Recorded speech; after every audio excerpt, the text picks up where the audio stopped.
Olá pessoal, tudo bem? Eu sou Roberto Rosa, seu professor de perfilagem de poços aqui nesse canal no YouTube. Essa é a nossa 18ª aula e o tema dessa aula será ressonância nuclear magnética, uma das ferramentas mais modernas hoje utilizadas na petrofísica. Essa ferramenta hoje é muito imprescindível na avaliação dos carbonatos do pré-sal. Por quê? Porque os perfis básicos convencionais muitas vezes se torna difícil caracterizar as melhores zonas reservatórias desses carbonatos. Bem, o perfil de ressonância nuclear magnética é um perfil de porosidade. Aqui nós temos um conjunto de perfis básicos, como raios gama, resistividade, aqui o densidade e o neutrônico. Observe que eles estão muito bem correlacionados. Os arenitos com alta resistividade, e onde está aqui em amarelo são arenitos porosos. E do lado de cá nós temos o perfil de ressonância. Aqui é essa curva em azul, é o que a gente chama de fluido livre, ou seja, onde o fluido está livre significa que tem permeabilidade. Então nós observamos aqui esses picos, essas lombadas, que nós vamos explicar daqui para frente como é que isso aqui funciona. Quando está desse lado, essas feições se encontram à direita dessa linha vermelha, que é um cutoff, podemos dizer que nesses intervalos os reservatórios são porosos e permeáveis. Como mostra essa figura aqui, que lembra muito o pão de açúcar, então toda vez que o nosso pão de açúcar estiver à direita da urca, significa que nessas posições o nosso reservatório é poroso e permeável, fazendo-se uma analogia. Lembrando que aqui é uma aula no YouTube de 15 a 20 e poucos minutos. O perfil de ressonância nuclear magnética é um perfil, não é muito simples, a sua parte física da gente explicar. Mas vamos tentar aqui fazer da melhor forma possível para que vocês tenham uma noção o que é o perfil de ressonância nuclear magnética e como corremos. Bem, de onde veio a ressonância? Veio da medicina. Então nós estamos vendo aqui uma ressonância nuclear magnética no cérebro, né? Um crânio, observando que os fluidos são visíveis. Da mesma forma que no reservatório, quando a gente aplica reservatório, onde tem fluido, ou seja, hidrogênio, eles são visíveis, como estão aqui em azuis. Já o osso não é visível, ou seja, a matriz aqui do crânio não é visível. Como também a matriz da rocha vai aparecer em escuro. Ou seja, o que essa ferramenta de ressonância nuclear magnética enxerga são fluidos que estão nos poros. Por que correr o perfil de ressonância nuclear magnética? Reduzir custos com testemunhagem. Quase todas as ferramentas de perfilagem querem evitar o custo de testemunhagem, mas sabemos que os testemunhos jamais serão substituíveis. Temos amostras laterais, né? Mas de qualquer forma não substitui a testemunhagem convencional. Com a ressonância é possível localizar zonas permeáveis, lembrando que para termos certeza será necessário testar essas zonas. Também auxilia na escolha de pontos para teste de formação a cabo. Ou seja, já vimos isso na aula anterior, o teste de formação a cabo é uma ferramenta que toma pressão e faz amostragem de fluidos. Auxilia também na detecção de gás em arenitos argilosos. Por quê?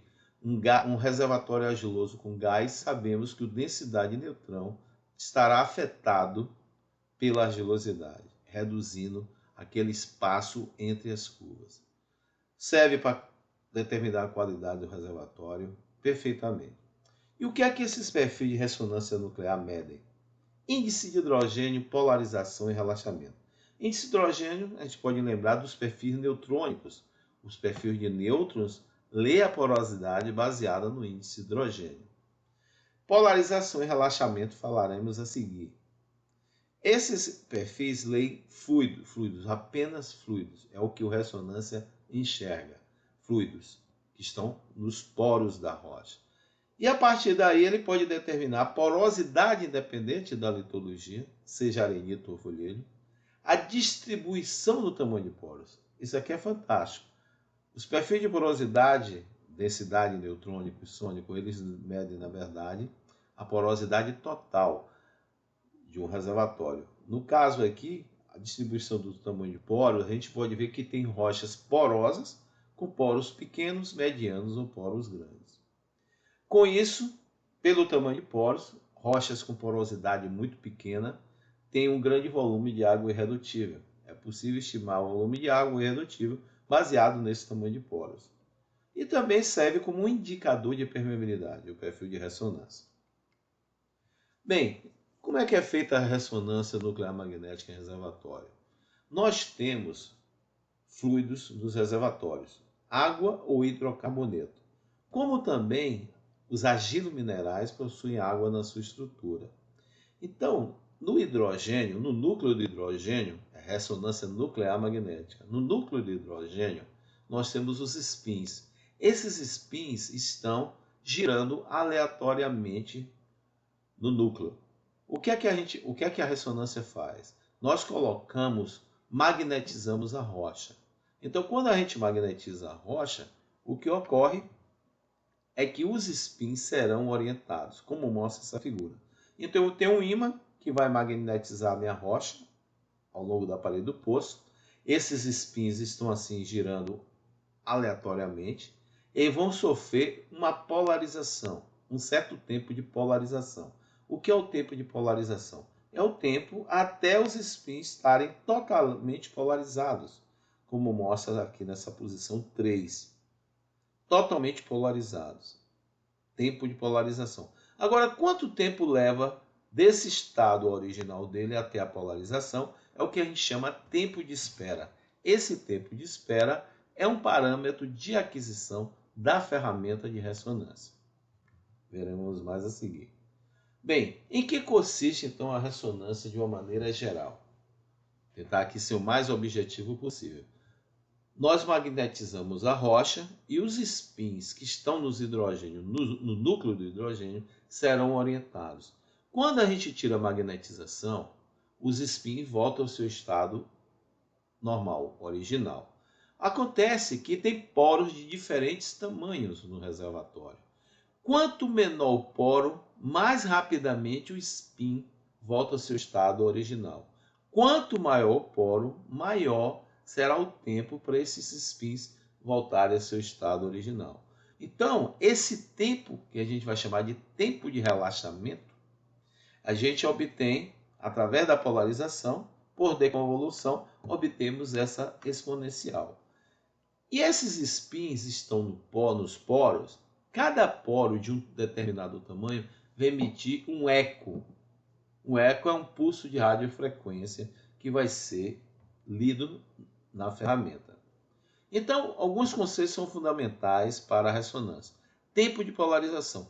Tempo necessário para que todos os spins da rocha estejam polarizados. Tempo de espera. Esse tempo de espera é um parâmetro de aquisição, ou seja, é o tempo necessário para que os spins sejam polarizados. A gente estima esse tempo de espera. E o que é tempo de relaxamento? Depois que os spins estão orientados, polarizados, quando a gente tira a magnetização, esses spins perdem polarização no plano transversal AT1. Mas o que significa isso? Na verdade, significa que eles voltam ao seu estado normal, ou seja, é o tempo de relaxamento. Como nós temos diferentes tamanhos de poros, nós teremos diferentes ecos, que também é um parâmetro de aquisição. Número de eco, diferente número de poros e o tempo entre esses ecos. Aqui em texto, aqui em figura, muito mais fácil de entender. Tempo T1, tempo de polarização. Essa curva até os spins estarem totalmente polarizados. Tempo de espera, que é o TW, é o tempo, o T2 é o tempo de a perda de polarização em um plano transversal. Depois que eles estão orientados, quando eu tiro a magnetização, eles voltam ao seu estado normal. Então, esse é o T2, tempo de relaxamento. O tempo de espera, como está aqui mostrando, é o tempo para aguardar a polarização. Isso é um parâmetro de aquisição, como o tempo entre ecos. O que é que são os ecos? Os ecos são essas barrinhas aqui. Cada barrinha dessa significa um tamanho de porosidade, um tamanho de porosidade. Eu posso ter rochas com diferentes tamanhos de porosidade, ou seja, diferentes ecos, tempos entre ecos. A partir disso, então nós temos aqui o tempo de relaxamento. O que nós chamamos de ciclo CPMG, que é essa figura aqui. O que nós temos aqui é a polarização e o tempo de relaxamento. Esse tempo de relaxamento, essa curva, essa exponencial pode ter esse caimento ou um caimento menor, como estou mostrando aqui no mouse. Um caimento menor significa poros menores. Quanto mais poros tiverem maiores, esse tempo de relaxamento será maior. Como disse anteriormente, após tirarmos a magnetização, os spins vão voltar ao seu estado normal. Como? Se batendo nos poros. Quanto menor o poro, mais rápido o spin volta ao estado original. Quanto maior, mais prolongado será esse tempo. Aqui tem uma figura muito didática, que é um poro pequeno e um poro grande. Observe a curva de relaxamento, o T2, como aquela mais deitada e aquela demora um tempo maior. Se esse poro fosse muito maior, faria um perfil como esse. E cadê aquela urca que eu mostrei no início, o pão de açúcar, né? Aquela figurinha do pão de açúcar apareceu agora. A partir dessa exponencial, a gente pode, através de transformada de Laplace, uma matemática de alto nível, transformar essa exponencial nessa figura. E aqui a gente aparece que isso aqui é em tempo. Isso aqui é em milissegundo, que é o tempo de relaxamento. Então esse pão de açúcar pode estar nessa posição, pode estar mais para cá ou para lá. Vamos ver alguns exemplos desses. Bom, em laboratório, muitas amostras de rocha de arenitos e carbonatos foram testadas em aparelhos de ressonância nuclear magnética. E observa-se que a partir de 33 milissegundos ou 92 milissegundos para carbonatos, a partir daqui a rocha vai ter todo o fluido que tiver na rocha está livre. Qual é a premissa? A premissa é que o ressonância acredita que certo tamanho de poro, determinado tamanho de poro, quando a gente obtém esse tempo através da curva de relaxamento, a gente acredita que a partir de um determinado tamanho, todo o fluido que tiver na rocha, seja água ou hidrocarboneto, vai estar livre. Tanto que ele coloca aqui, a partir desse limite de um cutoff para arenito 33, para carbonato 92. Por que não 92 milissegundos? Porque os carbonatos, a composição do carbonato, atrapalha um pouco esse relaxamento em função da sua difusividade. Então nós temos aqui água livre e hidrocarboneto livre, ou seja, que pode ser produzido. Abaixo desse tempo nós temos água presa por capilaridade e água de argila, clay bound water. E o resto aqui é a parte da rocha, matriz e argila seca. Então nosso reservatório, sempre quando for poroso e permeável, nós teremos o pão de açúcar aqui à direita desse cutoff. Lembrando que aqui é a curva de decaimento T2, curva de relaxamento, e aqui é a obtenção dessas curvas através de transformada de Laplace. Aqui tem um caso interessante e prático, que é uma rocha em lâmina, onde foi obtido 20% de porosidade em laboratório e permeabilidade 7,5 milidars. E aqui uma outra rocha com porosidade em laboratório 19,5%, ou seja, não há quase diferença nenhuma entre 20% e 19,5%. Só que nessa rocha aqui nós temos uma permeabilidade de 279 milidars, ou seja, muito maior. Ao realizarmos no laboratório uma análise através da ressonância, a gente observa que o nosso pão de açúcar está à esquerda daqui dessa reta de cutoff, enquanto nesse reservatório está à direita, ou seja, mostrando que aqui tem fluido livre e aqui tem fluido preso. Esse fluido não será produzido, é essa a ideia. Aqui é uma fórmula que a gente pode usar o perfil de ressonância para obter permeabilidade, ou um índice de permeabilidade. A ferramenta de ressonância, ela lê muito pouco ali na parede do poço. Aqui nós temos um exemplo de MRIL, uma ferramenta de ressonância, mostrando que ela pode ler diferentes 9 volumes, em torno de 1 polegada, de um lado e do outro do aparelho oposto. O perfil de ressonância é o perfil que lê na zona lavada, na zona invadida. Ele vai ler basicamente fluidos que estão preenchendo os poros. Alguns exemplos de aplicação de RNM. Bom, essa aula aqui é uma aula muito curta sobre ressonância nuclear magnética. A ideia, o meu objetivo aqui é dar uma noção. Eu mostrei esse perfil anteriormente, vou repetir. Aqui nós temos raios gama, folheiros e arenitos, resistividades baixas e altas, onde eu tenho resistividade alta, hidrocarboneto, baixa resistividade água salgada. Aqui nós temos um perfil de densidade de neutrão, onde está pintadinho de amarelo, significa que minha rocha é porosa. Nesse exemplo aqui, o ressonância não seria necessário a sua corrida. Por quê? Com os perfis básicos, gama-ray, resistividade, densidade neutrônica, tem até um sônico aqui, é possível a gente ver porosidade. Mas quando a gente quer ressonância, o ressonância vai acrescentar de informação. Essa curva azul aqui significa fluido livre. Fluido livre está querendo dizer o que pode ser produzido, independente do tipo, se é hidrocarboneto ou água. Mas aqui a gente tem essa noção pelos perfis básicos. Mas o que nos interessa aqui, ver com ressonância, é porosidade e permeabilidade. Observe que nos intervalos em azuis, está perfeitamente alinhado aqui com o pão de açúcar aqui à direita, além da curva a reta de Katoff para arenitos. Aqui são arenitos. Muito interessante. E observe que muitas vezes esse morrinho aqui, o pão de açúcar, está mais deitado. Isso tem a ver com o tipo de fluido, sua viscosidade e difusividade. Aqui um exemplo do pré-sal, observe a profundidade, raios gama baixo, com raios gama muito baixo, típico de carbonato, resistividades aqui no perfil, na escala logarítmica, altíssima resistividade, e quando chega a partir daqui, a resistividade cai, muito baixa resistividade,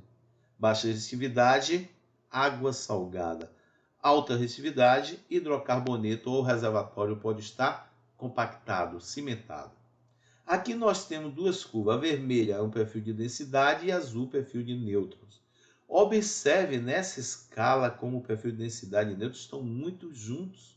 A gente praticamente não percebe aquela separação existente entre essas curvas. Ou seja, os perfis de porosidade aqui convencionais não estão retratando muito bem os intervalos que sejam porosos aqui nesse intervalo, aqui em cima e aqui embaixo. Quando a gente corre um perfil de ressonância, olha que interessante, ele já mostra aqui em azul que todo esse intervalo tem fluido livre, até aqui, e aqui embaixo não tem fluido livre. Ou seja, o fluido que está aqui, essa água, baixa resistividade, típico de água salgada, essa água aqui é irredutível. Existe água, só que ela não vai ser produzida. E nós sabemos que tudo aqui é carbonato. Isso aqui não é uma rocha argilosa. Para dizer, é matriz presente no interior da rocha. Não é o caso. Então aqui nós temos baixa resistividade devido à presença de água irredutível. Quando a gente vai para as curvas de ressonância aqui, olha o Katoff. Todo o intervalo aqui de cima está muito poroso e permeável. O pão de açúcar está à direita. E olhe no caso aqui de baixo, está à esquerda.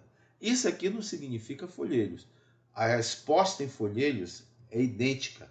Observe que aqui nós temos folheiros e arenitos, folheiro, arenito, arenito e folheiro. Olhe como a resposta do ressonância fica à esquerda, idêntica aos carbonatos. Aqui são carbonatos do pré-sal, mostrando que aqui não há porosidade. Existe água, mas ela está presa por capilaridade.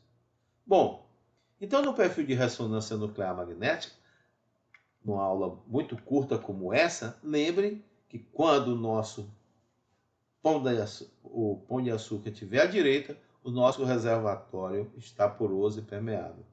Aqui à esquerda, em vermelho aqui são poros grandes, em amarelo poros médios, em azul poros pequenos. Observe que onde tem vermelho, amarelo e azul mais presente, o pão de açúcar está à direita. Confirmando, né? Bem, espero que tenham gostado dessa aula sobre ressonância nuclear magnética. Foi uma aula muito curta. Esse é um tema muito amplo, não é um tema fácil, é difícil, mas esse perfil é imprescindível na avaliação dos reservatórios carbonáticos do pré-sal. Todos os postos do pré-sal, essa ferramenta de ressonância é corrida. É obrigatório a corrida dessas ferramentas para visualizarmos os intervalos porosos e permeáveis. Bem, era isso que eu tinha que apresentar para vocês. Um abraço e até a próxima.